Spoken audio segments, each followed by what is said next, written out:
करायचा आहे।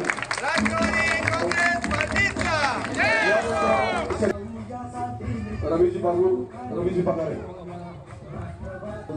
आपल्या सर्वांचं राष्ट्रवादी काँग्रेस पक्षामध्ये निश्चितच संपूर्ण कोपरगाव शहरामध्ये दादांच्या युवक या राष्ट्रवादी काँग्रेस पक्षामध्ये प्रवेश करत आहे, त्यांचं आम्ही सहर्ष स्वागत करतो।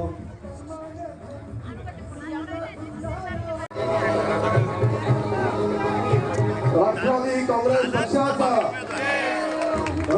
काँग्रेस पक्षाचा आमदार अशोक दादा तुम आगे बढ़ो। आपले मला व्यक्त करायचं आहे। मी दादांबद्दल दोन शब्द बोलणार आहे।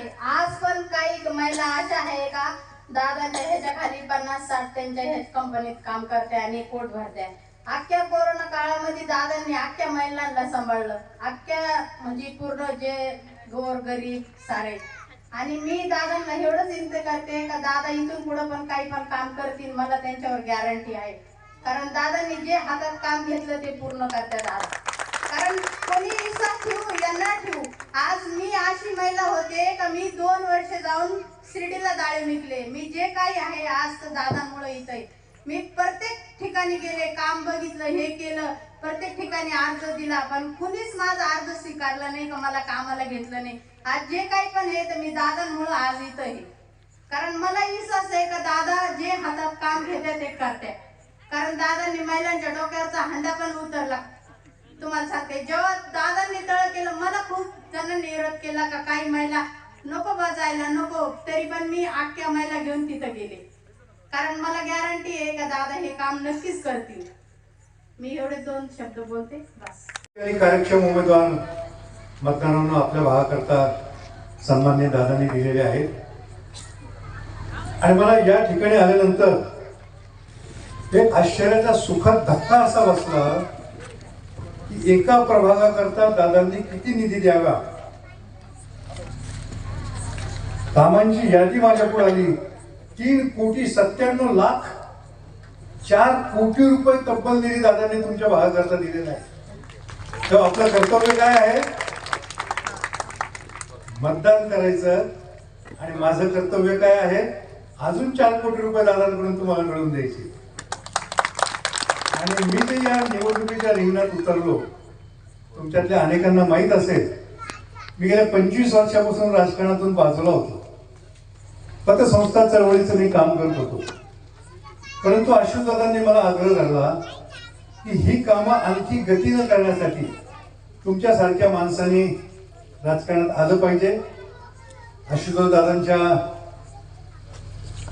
सूचनेवरून आणि अजितदादांच्या सूचनेवरून मी पुन्हा राजकारणामध्ये आलो आणि आपल्याला हा विकास आता अधिक गतीनं करायचा आहे। तर त्यासाठी आपण सर्वांनी दादांच्या नेतृत्वाखाली जे काही 30 उमेदवार उभा आहेत त्यांना ते निवडून द्या आणि मला सुद्धा निवडून द्या। ते 30 उमेदवार जर निवडून आले ना, कोपरगावचा विकास काय असतो एखाद्या शहराचा ते आम्ही दाखवून देऊ।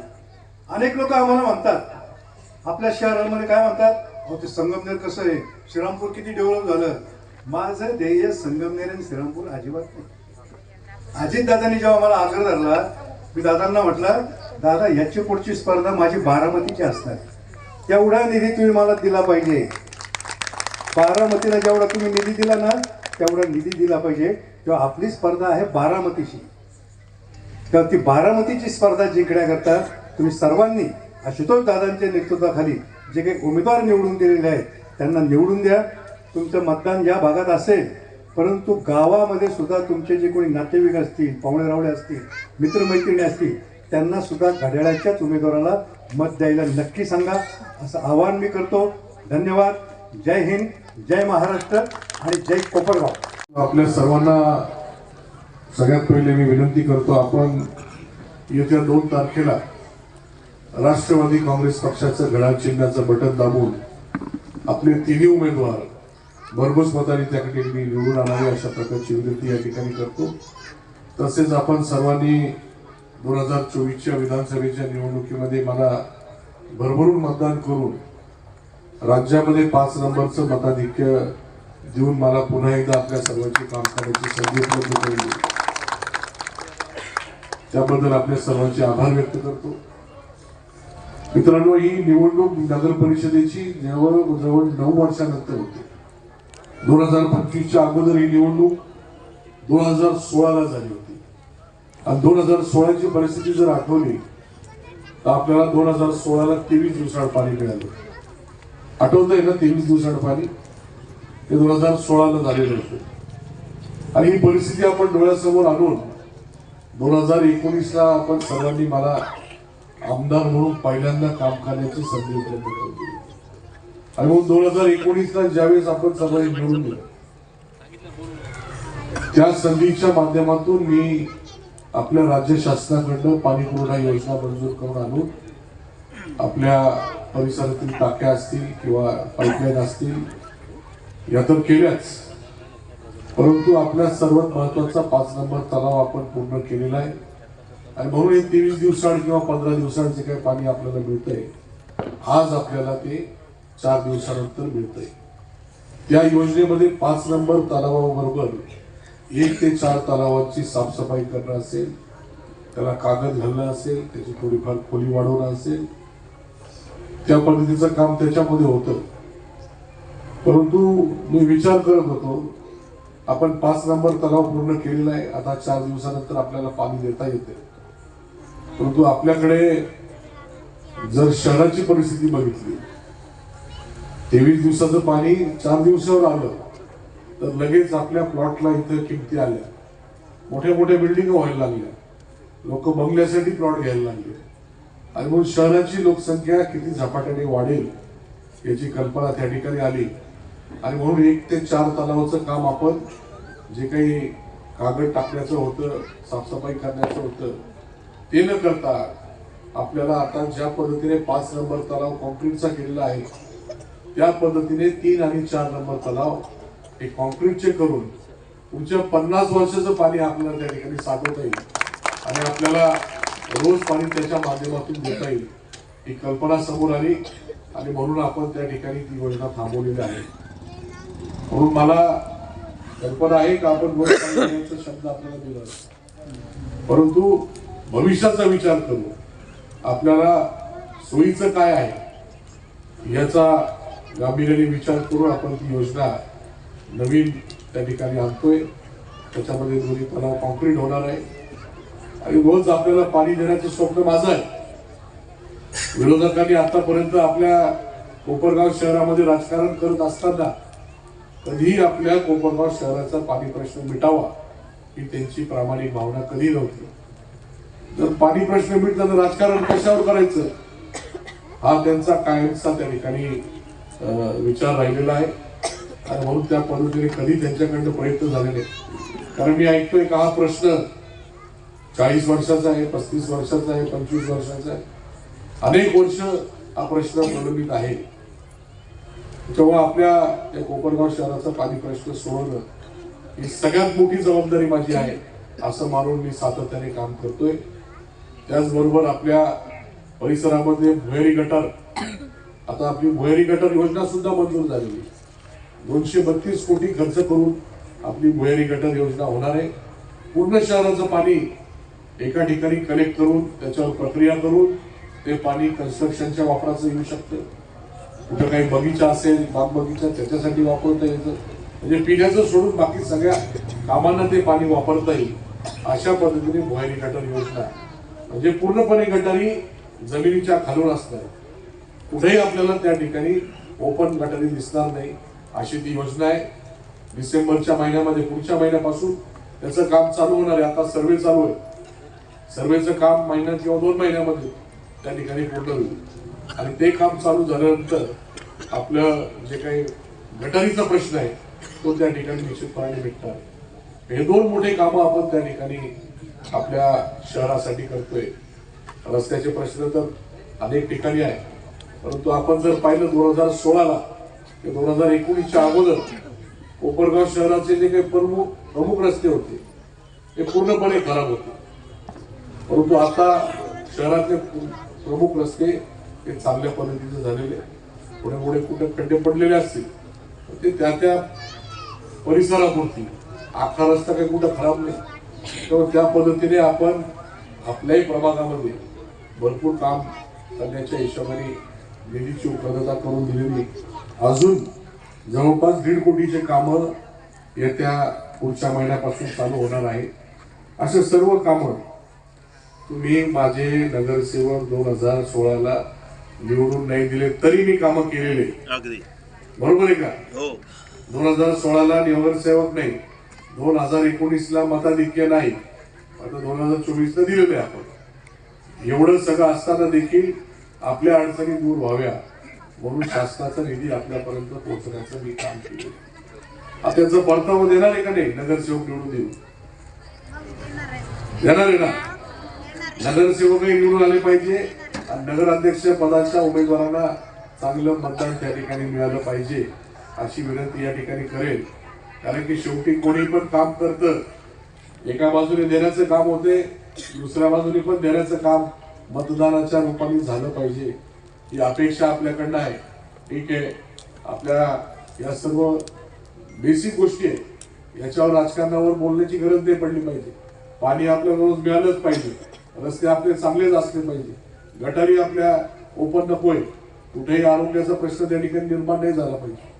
या सर्व गोष्टी ज्या लोकांना आपण आतापर्यंत आपल्या देशाला आता 80 वर्ष पूर्ण होणार आहे स्वातंत्र्याची. आता स्वातंत्र्यापासून त्यांचेच नगरसेवक आहे ना, वेगळे कोणाचे नगरसेवक? त्यांचे 40 वर्ष सत्ताधारी पक्षाचे आमदार म्हणून समोरच्यांनी त्या ठिकाणी काम केलं. कधी आपल्याकडे त्या ठिकाणी लुटून बघितलं नाही. तर बाजूलाच आहे ना आपल्या, फार लांब आहे का? आपल्या जवळच्या लोकांचं तर पहिले कामं झाले पाहिजे. आपल्याकडे सगळ्या पद्धतीने दुर्लक्ष करायचं. फक्त आणि फक्त निवडणूक आली का दारू पार्ट्या एवढ्या पुरती नादी लावले तर संपला विषय आपला. परत 5 वर्ष आपल्याकडे ढोकून बघायचं नाही. ही प्रवृत्ती समोरच्या लोकांची आहे. आता तुम्ही बघा, तुम्हाला फक्त 5 वर्षांनी दारू पार्ट्या करायच्या आणि मग 5 वर्ष कामं नाही झाली तरी चालतील, तर माझी काय हरकत नाही. तुम्हाला त्या पद्धतीने करायचं असेल तर त्या पद्धतीने करा. काय सध्या तरुणांना नादी लावण्याचं काम चाललं. काय तरुणांना वाटतं बाबा जीवन पार्टीचे जेनझी. तरुणांना वाटतं जीवनामध्ये फक्त पार्टी करणं एवढाच एक आपण काम केलं पाहिजे. आणि काय 5 वर्ष काही कामं नाही झाली तरी आपल्याला काय फरक पडतो. तर अशा पद्धतीची प्रवृत्ती समोर आहे. परंतु आपल्याला प्रामाणिकपणे मी सांगतो, आम्ही माझ्या पद्धतीने माझं काम मी प्रामाणिक करणार आहे. पण जर तुम्ही माझे नगरसेवक असेल, नगराध्यक्ष पदाचे उमेदवार, त्यांना भरभरून मतदान दिलं, त्यांना भरपूर मतांनी निवडून आणलं, तर माझी काम करण्याची स्पीड ही 2पट नाही, 3पट नाही, 5पट त्या ठिकाणी होणार आहे. पण नगरसेवक जाऊन द्या, कारखाना काय फार लांब आहे का? आखेच्या अंतरावर कारखाना आहे. त्यांनी तुमच्याकडे लक्ष दिलं पाहिजे. त्यांचंही लक्ष त्या ठिकाणी नाही. ठीक आहे, आता त्यांचे कर्मचारी म्हणून काही लोक इथं काय कर्मचारी इथं वास्तव्यास आहे. कर्मचाऱ्यांना तरी त्यांनी त्या ठिकाणी विचार करून चांगल्या सुविधा दिल्या पाहिजे. की कुठेही त्या ठिकाणी मला आपल्या वॉर्डामध्ये बघितल्यानंतर परिस्थिती जाणवत नाही आणि म्हणून ते एवढे कामं मला करता आले. तर तुमच्याकडे जर कामं करायची परिस्थिती नसती तर एवढे कामं करायची परिस्थिती मला निर्माण झाली असती का? एवढे निधी द्यायची गरज पडली असती का? तर त्या पद्धतीने आपण सर्वांनी गांभीर्याने विचार करा. तुम्हाला फक्त 2 दिवसाची पार्टी करायची, 5 वर्षामध्ये काम पाहिजे हे तुम्ही ठरवा. आणि जर तसं पाहिजे असेल तर आपण सर्वांनी राष्ट्रवादी काँग्रेस पक्षाचं घड्याळाचं चिन्ह बटन दाबलं. कुठल्याही भूलतापा जाऊन द्या, कुठल्याही दबावाला बळी न पडता. हे शहर कोणाच्या वापरचं नाही, हा प्रभाग कोणाच्या वापरचा नाही. घाबरायचं काहीच कारण नाही. जर तुम्हाला कुठली अडचण झाली, माझ्या प्रतिनिधींकडनं कार्यकर्ते सर्वजण मला सांगतील त्या ठिकाणी आपल्या पाठीमागे खंबीरपणे उभा आहे. मी काय फार काय मुंबईला दिल्लीला राहत नाही, कोपरगाव तालुक्यातच राहतो.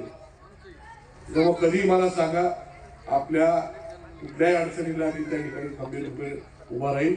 एवढा शब्द या ठिकाणी आपल्या सर्वांना देतो. आपण सर्वांनी गांभीर्याने विचार करावा एवढी विनंती करतो. पहिल्यांदा परिस्थिती निर्माण झालेली आहे का आपण त्या प्रभागातून आमचे राष्ट्रवादी काँग्रेस पक्षाचे उमेदवार त्या ठिकाणी निवडून आपण देणार आहोत.